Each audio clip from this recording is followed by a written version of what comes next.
জানি আজকে আমাদের বাসরা, তারপরও কিছু কথা বলতে চাই। স্ত্রীর মর্যাদা নিয়ে কথা বলছি। আমাকে আপনার স্ত্রীর মর্যাদা দিতেই হবে না। আমার সাথে জাস্ট কয়েকটা দিন একটু অ্যাডজাস্ট করে থাকুন, তাতে আমি খুশি। দেখেন এইসব নাটক আমার আগেও দেখ, আমাকে বশ করে ফেলবে, এসব হবে না। গার্লফ্রেন্ড আছে, কি নাম? নাম জানি কি হবে তো? চিনবেন ওকে? আমার হাজবেন্ডের গার্লফ্রেন্ডের নাম জানা তো আমার অধিকার, তাই না? সবকিছু লিজা, আমার গার্লফ্রেন্ড। লিজা এদিক দেখেন, আমি বেশি সুন্দর না আপনার গার্লফ্রেন্ড লিজা বেশি সুন্দর? কি করতেছেন আপনি? টাচি হইতেছেন কেন? দূরে থেকে কথা বলবেন। লিজা যদি জানতে পারে যে আপনি আমার টাচ করছেন, তো আমাকে মারবে। মারার জন্য তো রাখিবই যথেষ্ট। কে? রাকিব? আমার বয়ফ্রেন্ড। আপনার বয়ফ্রেন্ড? ইয়া। তোর কি অফিসের কাজের খুব চাপ? কাজের কথা হঠাৎ করে? বলছিলাম অফিসের দুদিন ছুটি নিয়ে বৌমাকে নিয়ে যদি কোথাও ঘুরে আসতো, বৌমারও ভালো লাগতো, সাথে সাথে তোরও কোথাও ঘুরে আসা হতো। না বাবা, থাক না, বাসায় বসে আপনার সাথে গল্প করছি, আমার তো ভালো লাগছে। বাইরে যাওয়ার কি দরকার? আপনি চাইলে কি তুমি চাইলে কি আমরা যেতে? চলো ঘুরে এসে। তুই কি টিচ করতেছিস? না না, আমার দেরি আছে। আমাদের একটা দিনকাল স্যার, ঘুম থেকে অফিস, অফিস শেষে বাসায় বউ বাচ্চার বকবকানি। আর আমার বউটা স্যার একটা ভাঙা রেডিও, সারাক্ষণ খালি কানের সামনে বাজতেই থাকে। রেডিও আমরা শুনি।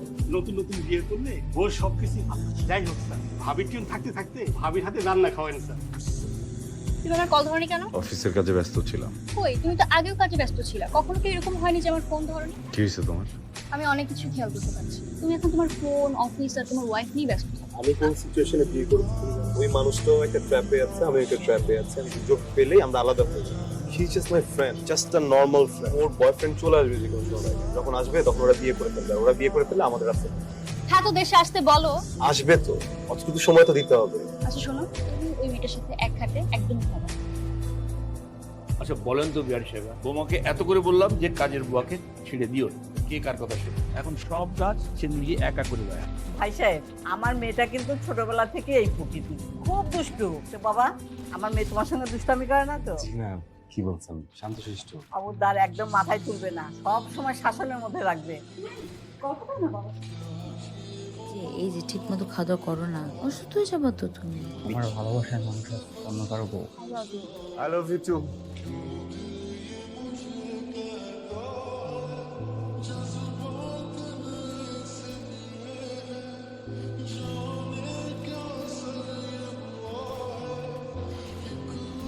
আপনার বউর হাতে রান্না কিন্তু এখনো খাওয়া না স্যার। হ্যালো, তুমি কি ব্যস্ত? না সমস্যা নেই, বলো। বাবার ওষুধ সব শেষ হয়ে গেছে, ফেরার সময় ওষুধ নিয়ে এসো মনে করে, ঠিক আছে?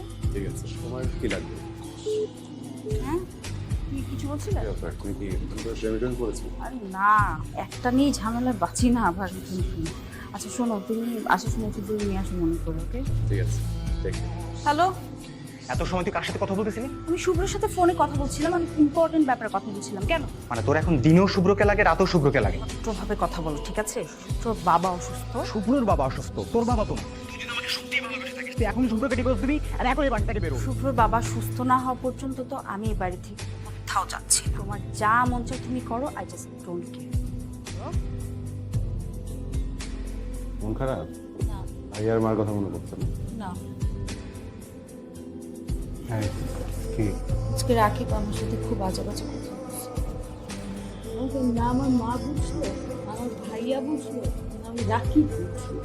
সত্যি বুঝেছি।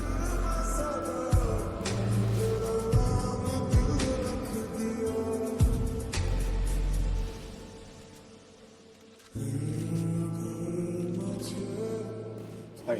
তোমার সাথে বেরিয়ে গেলো কেন? অফিসে প্রেশার, ট্রাফিক। এত বড় টিফিন বক্স নিয়ে 3-4 দিনের খাবার নিয়ে একবার অফিস চলে গেছিল। কলিগরা সবাই মিলে বললো যে ভাই ভাবির হাতে রান্না করো। Very nice.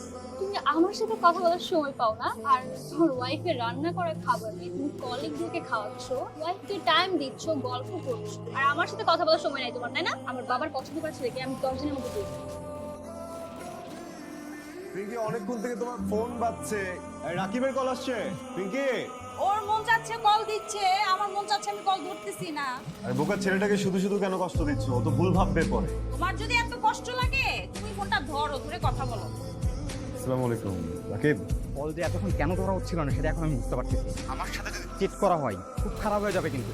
রাকিব, আপনি ভুল বুঝছেন, আমরা তো আপনাকে চিট করার মতো কিছু করছি না। আমি তোদের কারো কথা বিশ্বাস করি না, তোদের রক্তে মিশে আছে মিথ্যা, তোদের মিথ্যা অনেক অঙ্গ। রাকিব প্লিজ, আপনি একটু বুঝে কথা বলুন। মানে আপনি তো আমাকে চেনেন না, তাই না? না চিনে একটা মানুষের সাথে কথা বলা উচিত না। প্রয়োজনে আপনি আমার এখানে আসুন, আমার সম্পর্কে বা আমার ফ্যামিলি সম্পর্কে একটু ধারণা নিয়ে তারপর কথা। এত জন্মেরই তো খোঁজ নাই, তখন বাবার ক্ষতি করে তুই যদি এক বাপের এক ছেলে হয়ে থাকিস তাহলে তো আজকের মধ্যে পিঙ্কে কেটে বলতে দেবে। আর রাকিব, হ্যালো। প্রিয় পিঙ্কি, আমি তোমার সাথে এভাবে আমার সারাটা জীবন কাটিয়ে দিতে চেয়েছিলাম, কিন্তু আমাদের দেখাটা হয়েছে ভুল সময়। এখানে তোমারও কোনো দোষ নেই আর আমারও কোনো দোষ নেই। আমি আমার ভাগ্যেরও দোষ দিব না। যাই হোক, কথা বলে মায়া বাড়িয়ে লাভ নেই। ডিভোর্স পেপারে সাইন করে রেখেছি। আজ হোক বা কাল হোক, তোমার আর রাকিবের ভালোবাসার সাথে হলেও তোমাকে আমার ছেড়ে দিতে হতো। এতদিন আমার সাথে থাকার জন্য ধন্যবাদ। আর আমার কোনো ভুল ত্রুটি হলে মাফ করে দিও। এটি তোমার প্রাক্তন হাজব্যান্ড শুভ্র।